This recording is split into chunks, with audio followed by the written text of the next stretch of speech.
Chapter 23. How the Chiefs Were Baptized. The chiefs gazed at the king in disbelief as he stood there, smirking at his own words. But as the meaning of his ironic speech dawned on them, they sprang to their feet with fury, screaming in protest. Thorstein raised his hand to quiet the uproar. "Wait a moment! You don't seem to be so keen on the company of your gods. Are you beginning to doubt their power to save you? If that's the case, and you want me to release myself from my oath, I'll be happy to have you all baptized and embrace the mighty, gentle, and kind God that I and my men serve." At these words, Sigurd blew his horn, and the doors of the hall flew open. Thorstein's men came in carrying the spoils from the Ladi temple, placing them at their feet, while other armed men silently took positions around the hall. "Here," Thorstein said rudely, pointing to the temple utensils and trappings. "You can see how powerless your gods are to save even their own possessions. So think it over. I'll be back in a few minutes." Thorstein strode out of the hall, followed by Sigurd. He was about to express his joy to the boy when they heard an angry voice. "What's this story I hear, King Thorstein?" Startled, they saw the old English bishop Sigurd in his vestments, his face stern and cold as Thorstein bowed to him. "Is this true? That you're holding the Hlidskialf chiefs in the great hall, forcing them to choose between baptism and death? Answer me." Astounded, Thorstein stared at the bishop. Then, after a moment, his eyes fell. "Well, bishop, it's true, certainly. What do you mean?" The old man's eyes flared. "Do you think this is the way to spread the gospel of Christ? Is baptism a thing to be imposed on people, or are they expected to choose it willingly? Thorstein Tryggvason, it would be better to lose your kingdom and flee back over the ocean than to do this." The boy spoke up. "Bishop, it's my fault. I suggested the idea. But why is it so terrible? After all, didn't these same chiefs trap Thorstein only a few weeks ago?" Bishop Sigurd glared at Thorstein. "What does it matter to you? Do what you will with the corpses, Thorstein, but do not force their spirits. Let them come to Christ willingly." His tone softened. "I understand that your fervour has gotten the best of you, but King and Haldor, this is not Christianity. Christ said, 'Come unto me.' Do you believe he would have men beaten and threatened by swords, who died to save men?" Thorstein bowed his head, and Sigurd fell to his knees. "Forgive me, Bishop. I had not considered it from that perspective. Now I see how wrong it was." The bishop placed his hand on Sigurd's head. "And what about you, Thorstein? Do you not see I am right? Do you still need to be led by this boy?" Fixing his piercing gaze on the elder, Thorstein slowly nodded. "I see, Bishop, and I will follow your unspoken wishes." He turned gradually, and Sigurd followed him to the great hall's entrance. The room fell silent as they entered, and Thorstein ordered his men to leave the building, standing silently as they filed out. Then, climbing onto the throne, he spoke bitterly. "Chieftains, I arrived preaching the word of God, the gospel of peace and salvation, but my deeds have been those of a pagan and worse. It is no wonder you refused to accept my faith. I now see that I have wronged you. I am ready to make amends and lead as a true Christian. Go in peace. Those who wish to embrace Christianity will be welcomed.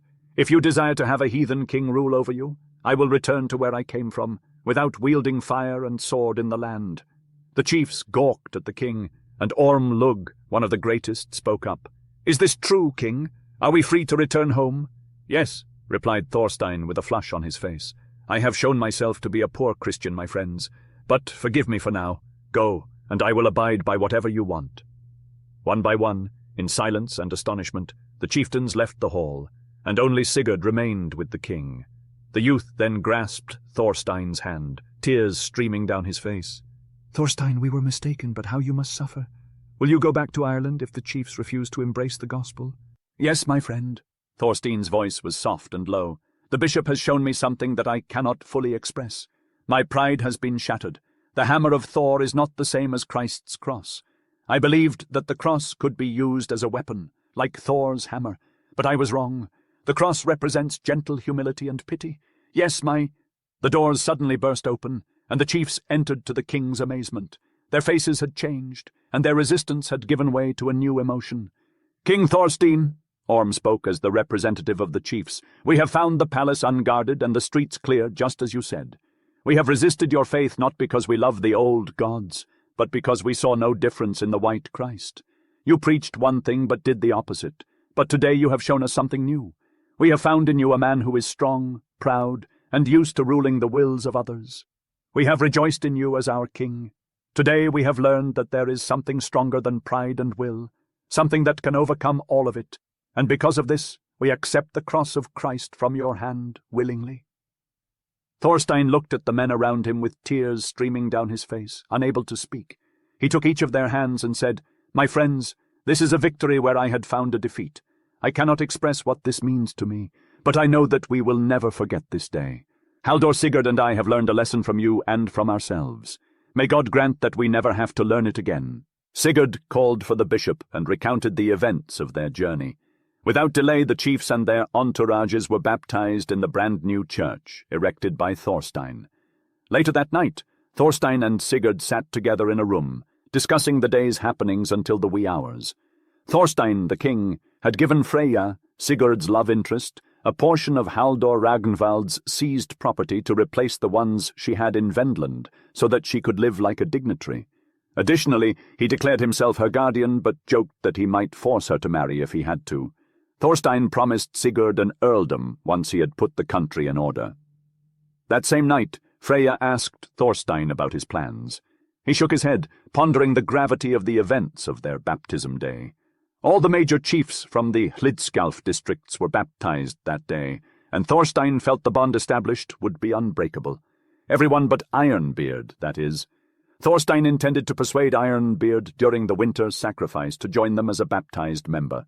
The next day they burned down the old temple of the war god without any resistance, and many of the newly baptized chiefs pledged their loyalty to Thorstein, willingly or by sending soldiers.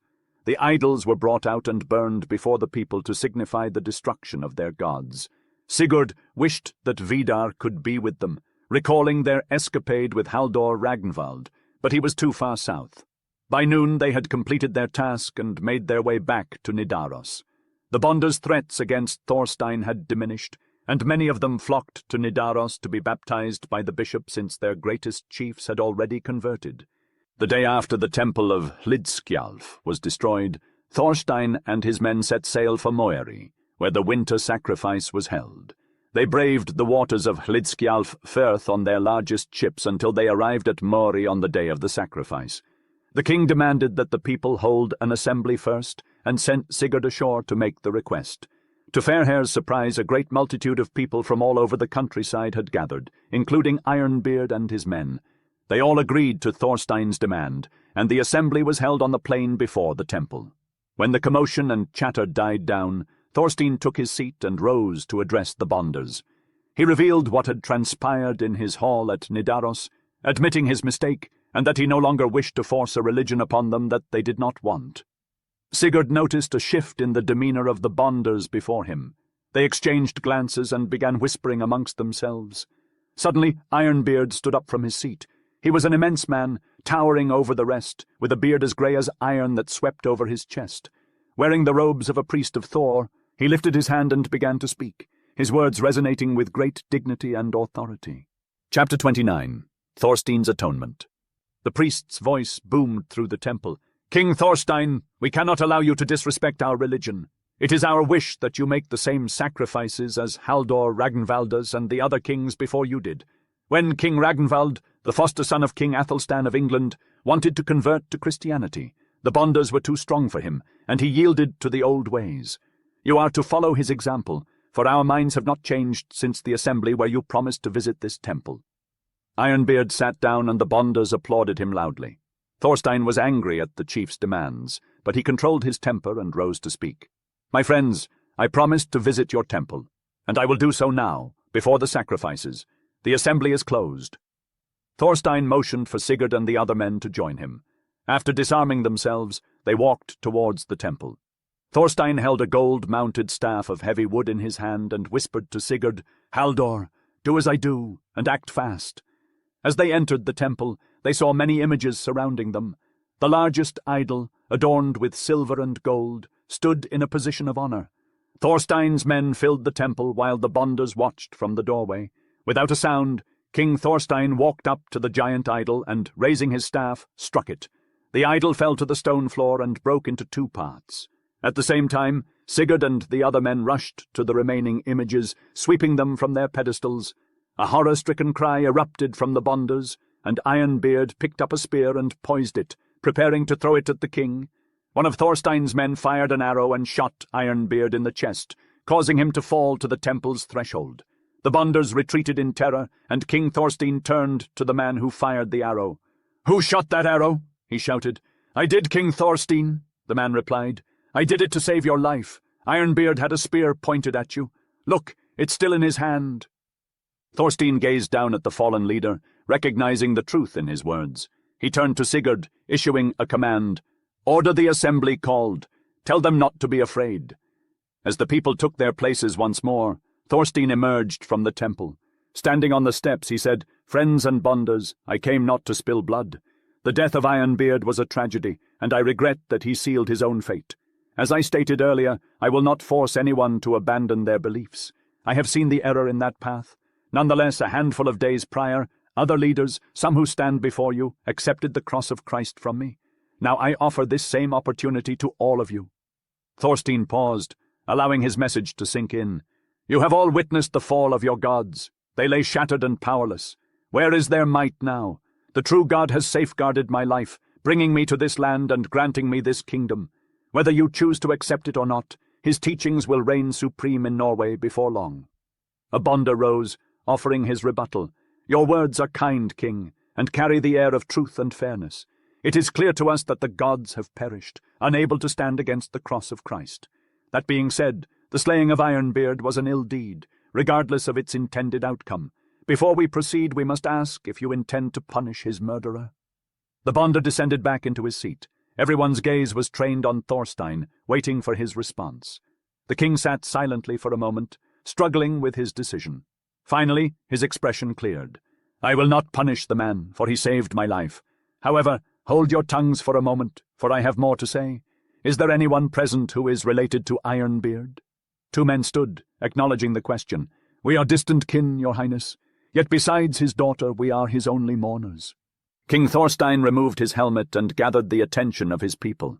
"Dear people, this is a just gathering, with the authority to pass judgment and punish criminals, including the power to impose penalties.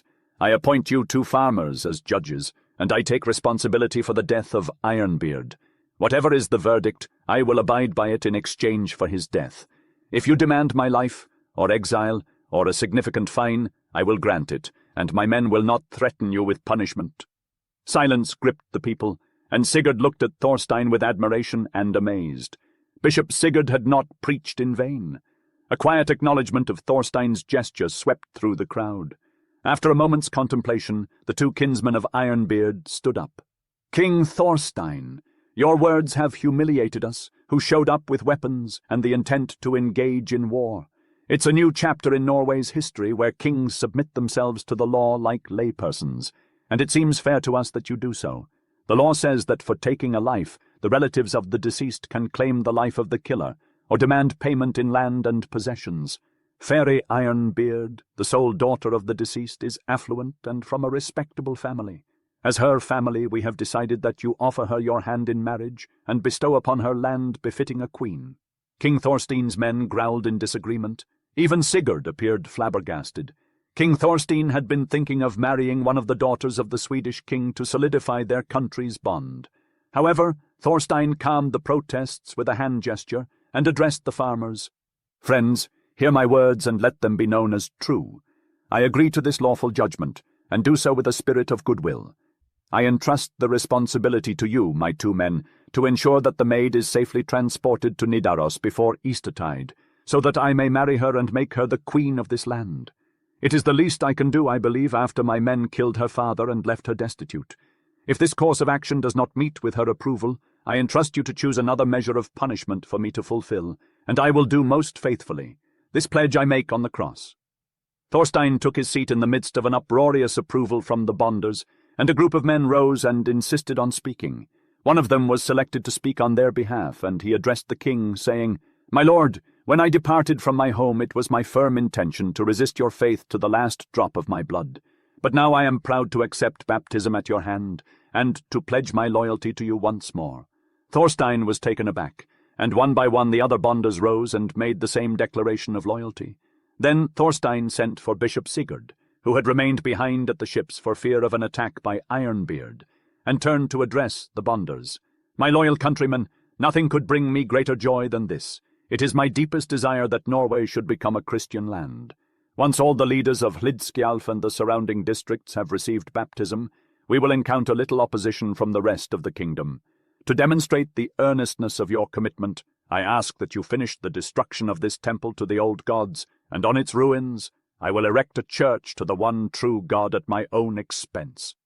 The Bonders erupted in a deafening roar, brandishing their weapons. Without hesitation, they hurried towards the temple, carrying out the shattered images and heaving them into the snow. Others stripped the temple of its embellishments and set it ablaze. As the pile of idols was consumed by the flames, Bishop Sigurd arrived, fresh from the ships. He heard the tale on the journey up the hill, and as the king approached, he clasped Thorstein's hand firmly, without speaking. They began the work of conversion right away, with Sigurd and the rest of the king's men acting as godfathers to the new Christians who had been born again. After this was done, the afternoon waned. They made arrangements with the leaders of the community to build a church, bury Ironbeard, and send his daughter Gudrun to Nidaros for Easter. When all of this was done, Thorstein's warriors embarked, and the king sailed down the firth towards Nidaros. A few days earlier, the firth had opened up, even though it was still winter-time. The temperature had increased slightly, and a channel had been dug from above Mori to the sea. When they arrived in the harbour that evening, they found the town lit by torches, and several newly arrived ships, or rather small cutters, in the harbour. "I'm curious what this means," the king said as they approached the anchorage. "When we left the city yesterday, I hadn't heard anything about visitors, and it's strange that the town is all lit up." So, before the ships could anchor, Thorstein and Sigurd jumped into a small boat and were rowed ashore. Great fires had been lit on either side of the harbour, making everything visible, and a group of men greeted them as they disembarked. "What's all this commotion about?" the king asked, looking perplexed. A jumbled clamour responded to him. "One at a time!" Thorstein shouted, and one of the men stepped forward.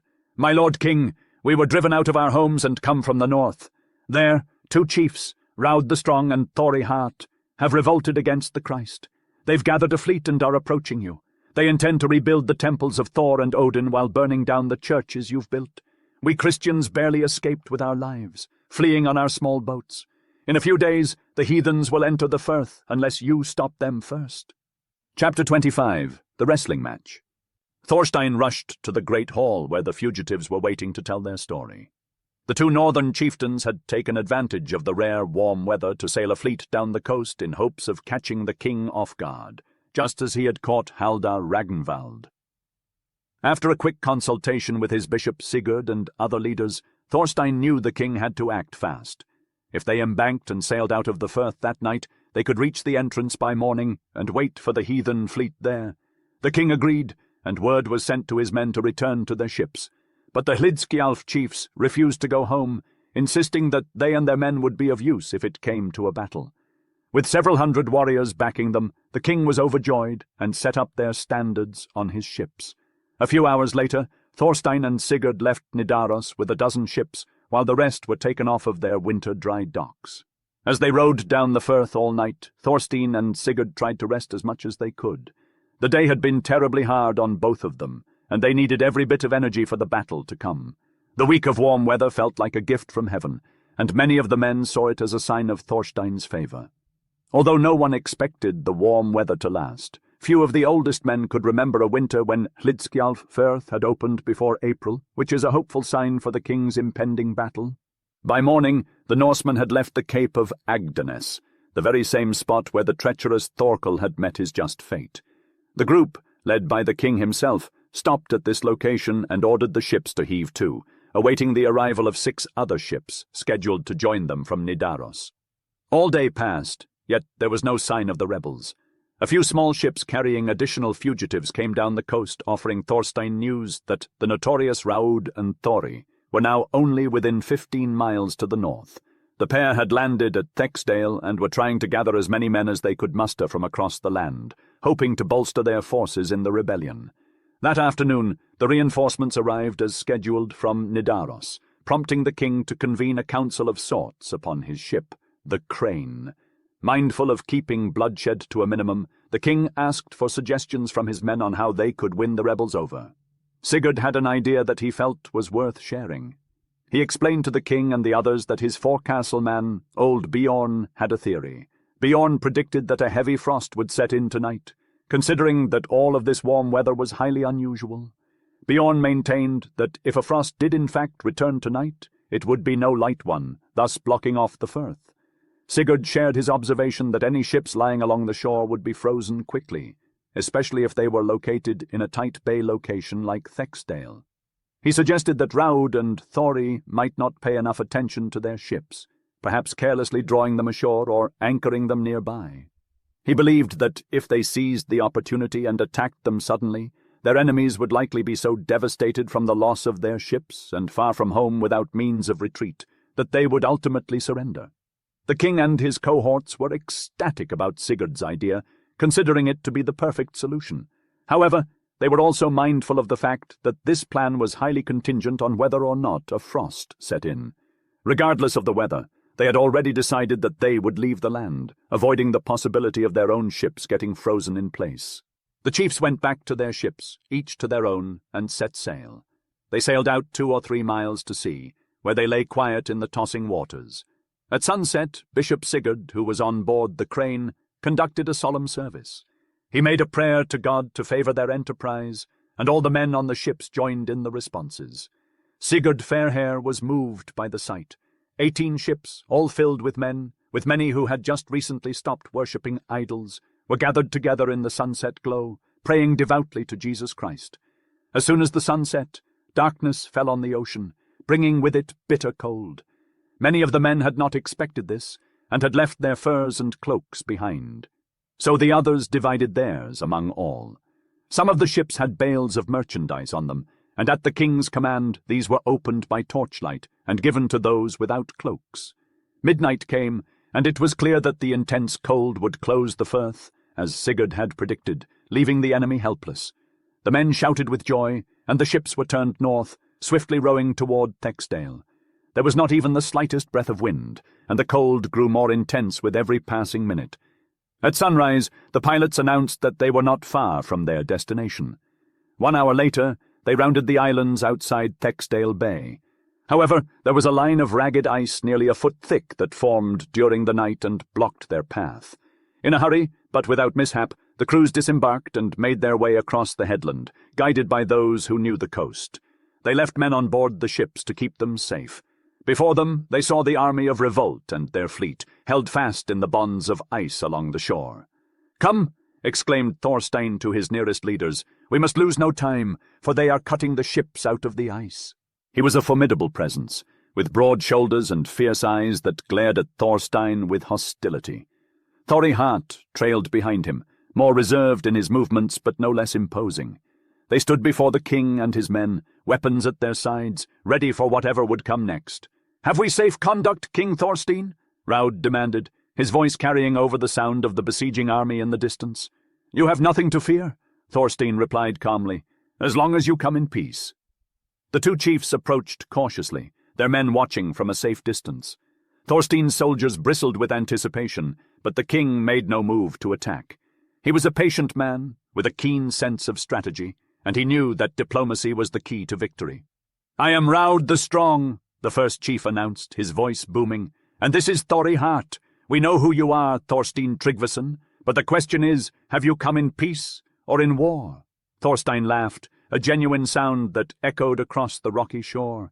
"It's funny you should ask that, Raud, when you and your men have been attacking us for weeks. But to answer your question, I am here to talk."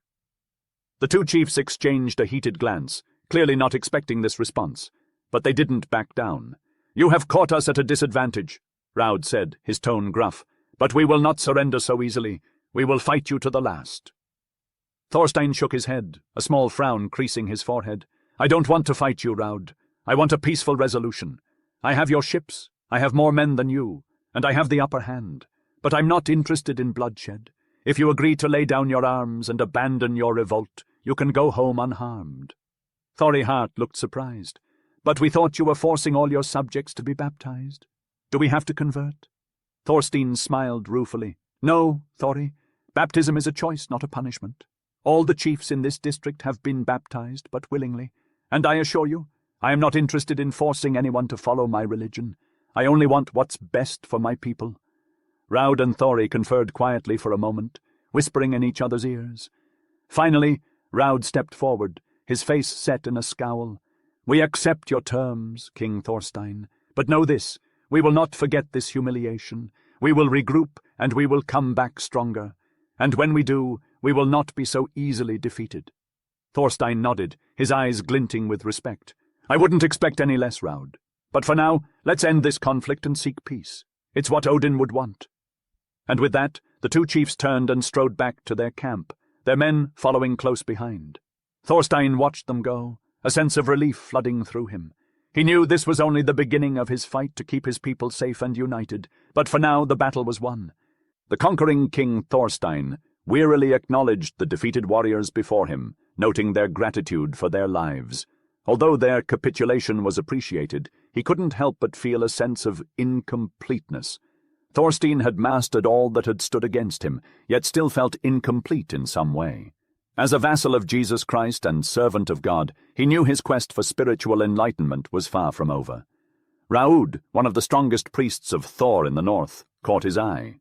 Thorstein noticed the glint of defiance in Raud's gaze, even after everything he had been through.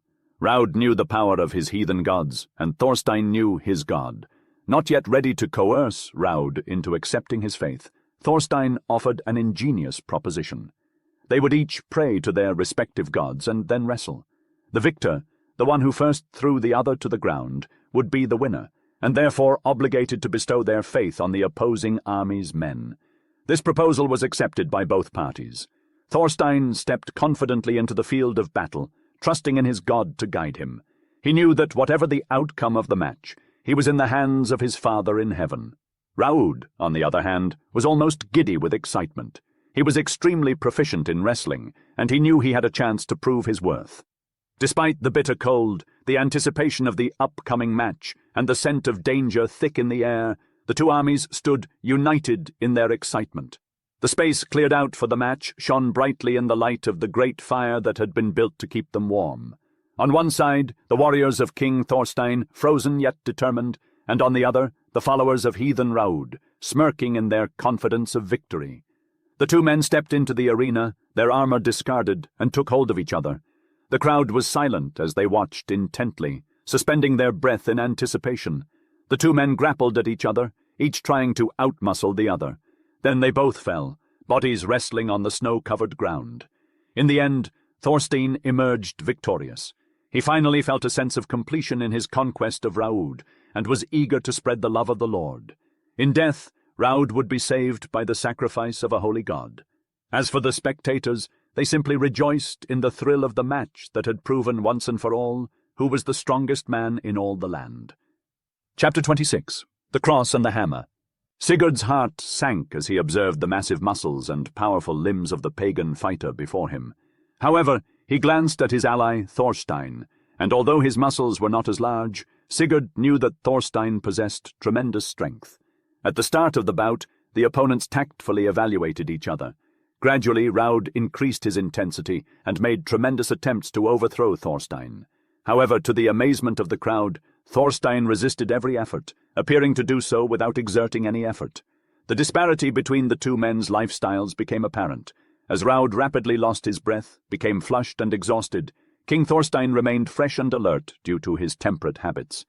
As the Viking weakened, Thorstein unexpectedly took hold of Raud's thigh in an unguarded moment, and with a swift motion flung him over his head. His companions roared with delight, while Raud's men groaned in despair as their leader hit the ground. Thorstein rushed to his opponent's side. In an act of courtesy, Thorstein assisted the fallen man who was struggling to rise. "You beat me fairly, Thorstein," Raud exclaimed, looking at his adversary with wondering eyes. "I owe my life to you." "No," responded the benevolent king, offering the Viking his attire. "I do not seek anyone's blood, Raud. All I ask is for you to work for me faithfully, and you will receive the same land that you received from Ragnvald." Expeditiously, messengers were dispatched to Nidaros to report the outcome of the confrontation. Subsequently, after Raud, Thori, and his soldiers had willingly undergone baptism, Thorstein and his troops boarded their ships and returned south. As the firth was closed again, the ships were pulled ashore for the winter, and the Bonders' leaders left the king for their abodes. Meanwhile, Thorstein and his men climbed over the snow-covered hills. At Ledi they crossed the ice to Nidaros, receiving a warm greeting. During Easter, Bishop Sigurd solemnized the marriage between King Thorstein and Gudrun, Ironbeard's daughter. Additionally, Sigurd Fairhair and Freyja tied the knot, a wedding that did not surprise anyone since the relationship between the two was widely known at the court, and they would marry sooner or later. This Easter was a bit late, falling toward the end of April, and the Firth had been navigable for some time. As the procession left the church and wound its way through the streets of Nidaros toward the Great Hall, an astounding sight caught everyone's attention. A magnificent ship was making its way into the harbour. Its prow was shaped like a dragon's head, while its stern resembled the coils and tail of a dragon. Both ends were plated in gold, shining brilliantly in the early morning sun. The ship's sail had a dragon's wingspan, and the edges of the oars served as the beast's limbs. The people were astonished, but the king smiled at Sigurd and said, "I had this vessel built in secret, and now it is my wedding present to my faithful Haldor, Sigurd Fairhair. It is not fitting for one of my Haldors to be landless, so I also bestow upon him the earldom of the Agdirs, and command that he make his wedding journey there in this vessel."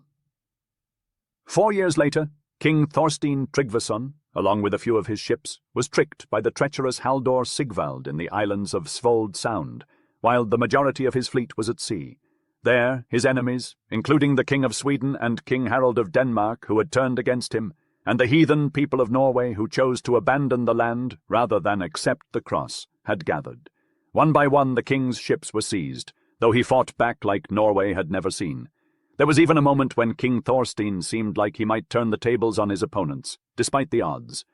Unfortunately, Haldor Eirik, son of Haldor Ragnvald, tore the dragon-shaped heads off Thorstein's ships and attacked under the sign of the cross.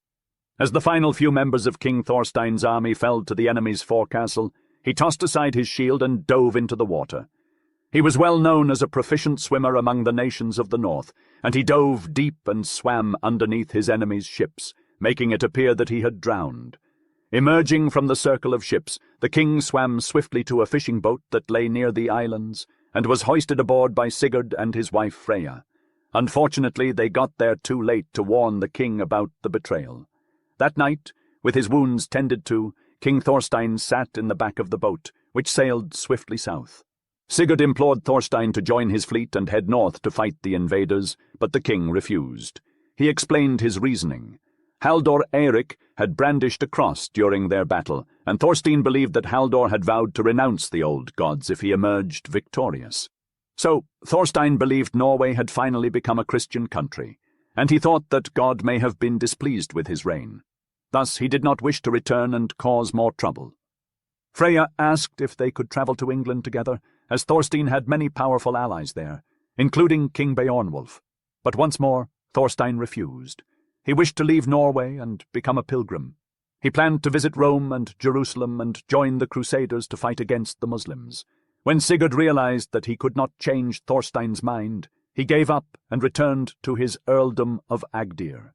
Thorstein stayed for a fortnight before deciding to leave, fearing that his presence could cause problems for friends. Thorstein offered Sigurd and his lands to the conquerors and selected a small ship with a score of men to leave Norway forever. As they raised the anchor, Thorstein, Sigurd and Freyja stood together on the forecastle, and the king spoke a sad farewell. "My dear friends, trust me when I say that this is for the better. Peace will finally descend upon our land.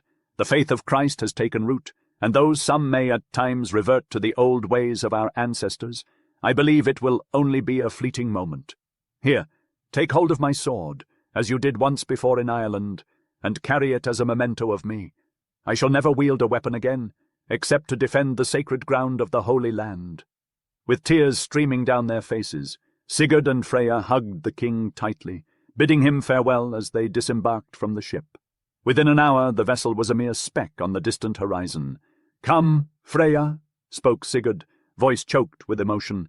"We may never lay eyes upon Thorstein again, but he will always be remembered as the first king of Norway to depose the hammer of Thor and raise high the symbol of the cross of Christ." The end. This concludes Hammer of the North, Viking historical fiction, written by Bjorn Wolfe, narrated by R.K. Marks. Visit brooksaudiobooks.com for updates on the availability of new books and a special free offer.